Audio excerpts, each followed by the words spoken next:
Hi everybody, and welcome to this day in history. If you're listening to this live, you're probably wondering why I'm doing this before the Scott Show wake-up call. And that's because, why not? Because that's what we do here on the Scott Show. We do this day in history every single morning.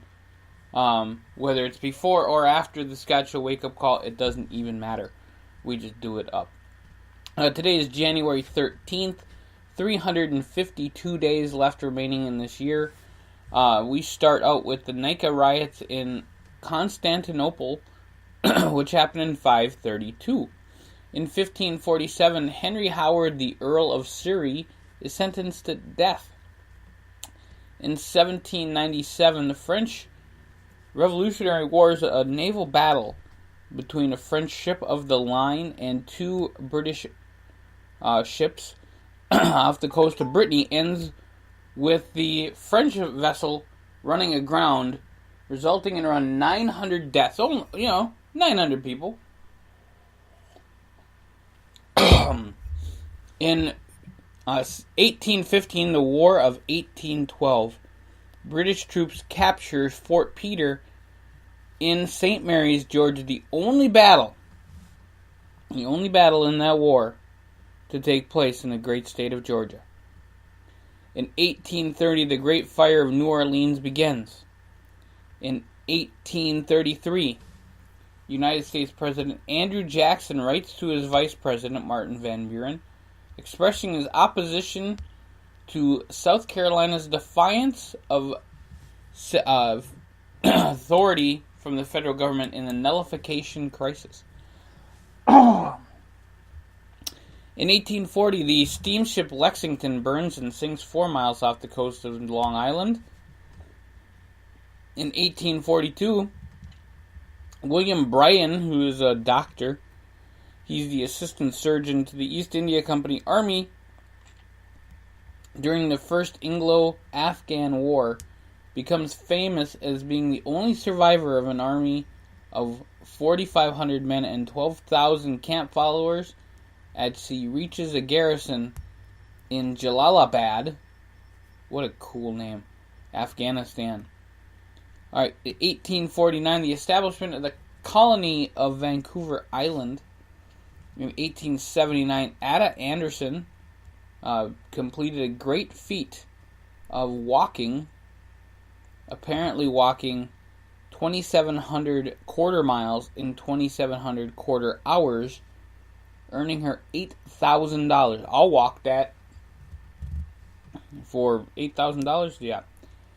National Geographic Society is founded in Washington, D.C. in 1888. The Independent Labour Party of the United Kingdom holds its first meeting in 1893.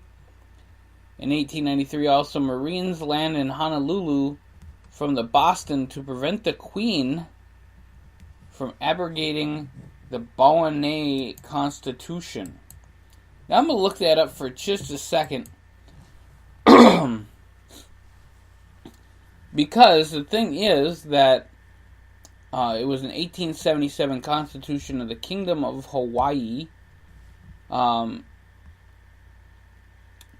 you go. It was known as the Bowane Constitution for the use of the intimidation by the armed militia, which forced the king to sign it or be deposed.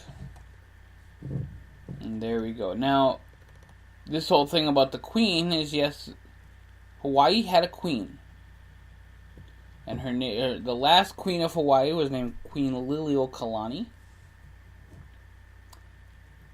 And she got out of being in there in, I think, the same year that we're talking about.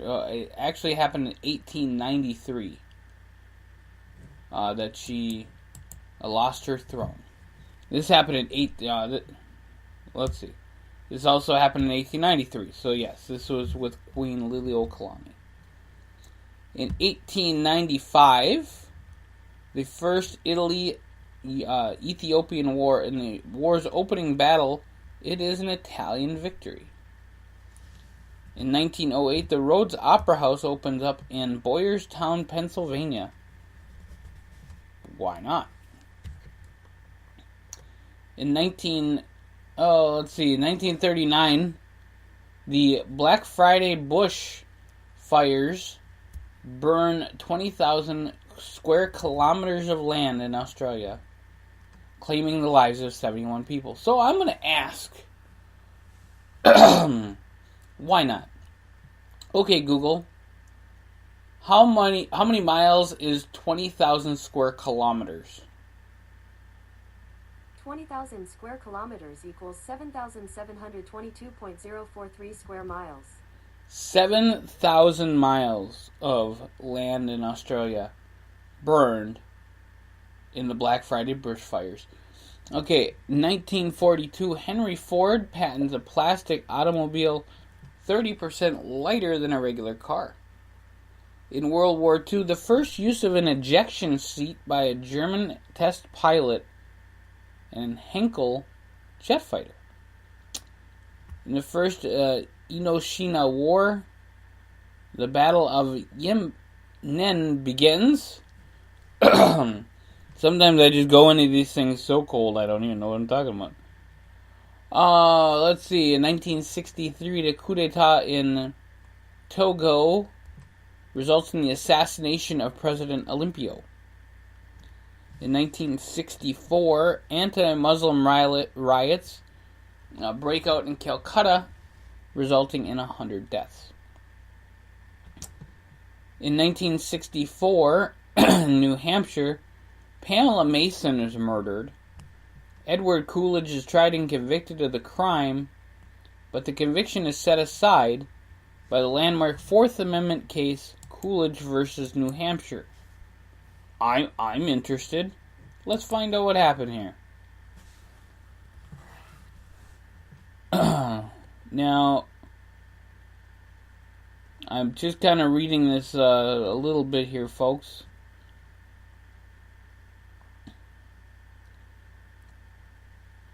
And it doesn't really say anything. Alright, so yeah, I'll find out more and we'll figure that out later. Alright, 1966, Robert Weaver becomes the first African-American cabinet member as he is appointed as the Secretary of Housing and Urban Development. In 1968, Johnny Cash, the Man in Black, performs at Folsom State Prison. 1974, Seraphim is elected Archbishop in Athens and all Greece. Seraphim. That's a cool name. You know, a lot of these things that I find out, I just kind of Google. And he is not the, actually, he passed away April 10th, 1998. Seraphim. Okay. The Archbishop of Greece. A lot of this stuff I look up anyway, and I love doing it. It makes me learn. The United States Food and Drug Administration requires all blood donations either be labeled as paid or volunteer donors. 1978. 1985, a passenger train plunges into a ravine in Ethiopia, killing 428. Douglas Wilder in 1990 begins to be the first African governor as he takes place, African-American governor, as he takes his office in Richmond, Virginia. 1990. 91, Soviet Union troops attack Lithuanian supporters in Vilnius, killing 14 and wounding like 1,000 others. Let's see. Space Shuttle program Endeavour heads to space for the third time. Alfredo Mondo sets himself on fire in St. Peter's Square, protesting against homophobia. In 2012, the passenger cruise ship Los Concordia sinks off the coast of Italy due to captain's negligence and irresponsibility. 32 deaths. Now let's go talk about some births. Now let's talk about people who were born like Henry II, King of Castile and Leon, born this day, 1325. So that's awesome. We have lots of really awesome people that are born. I'm going down the list here. We're gonna find the one who is still living, still with us. The one that would be born, Jack London, who was a sprinter and pianist, English, born 1905. And it is found, folks, the person living right now, the oldest person living on Wikipedia, where we find all this stuff if you ever want to follow along. There you go. Ron Turanak, Australian engineer and businessman. So happy birthday to Ron, born 1925. So he would be 93? You'd be 93. Happy birthday to Ron. That's awesome. It would have been Charles Nelson Riley's birthday. He was born 1931. I just think he's funny as heck. So, thank you for all of your entertainment for us, Charles Nelson Riley, and happy birthday. All right, it is Julie Louis-Dreyfus's birthday today from the show Veep and the show Seinfeld. Just cool, all around cool lady. Trace Atkins, who's an amazing guitarist, singer, songwriter. Rod Rosenstein, who is the Deputy Attorney General. Happy birthday to you. Penelope Ann Miller, happy birthday to you. Patrick Dempsey, happy birthday to you. Nicole Eggert, she is celebrating her birthday today, which is awesome. An amazing actress from the show Baywatch, and a lot of other shows I've seen her on. Orlando Bloom's birthday today. James Posey's birthday today. Let's see. Reggie Brown's birthday today. So Reggie Brown, happy birthday to you, sir. Doug Martin. Happy birthday to Doug. And Liam Hemsworth. Happy birthday to Liam as well. And Josh Freeman. It's Josh Freeman's birthday today. Lots of cool people's birthday today. Alright, and we're just going to go down the deaths. Charles the Fat, who was an emperor. He died in 888. That is just the cruelest name to ever give anybody ever. I mean, who would do that? As I always say, folks, we kind of go down the list of people who have passed away in this day in history. I don't talk about a lot of them, but some of them are really kind of interesting.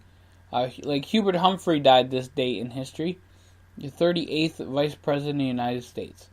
Ernie Koufax died this day in 1962. Wyatt Earp died this day in 1929. Wyatt Earp.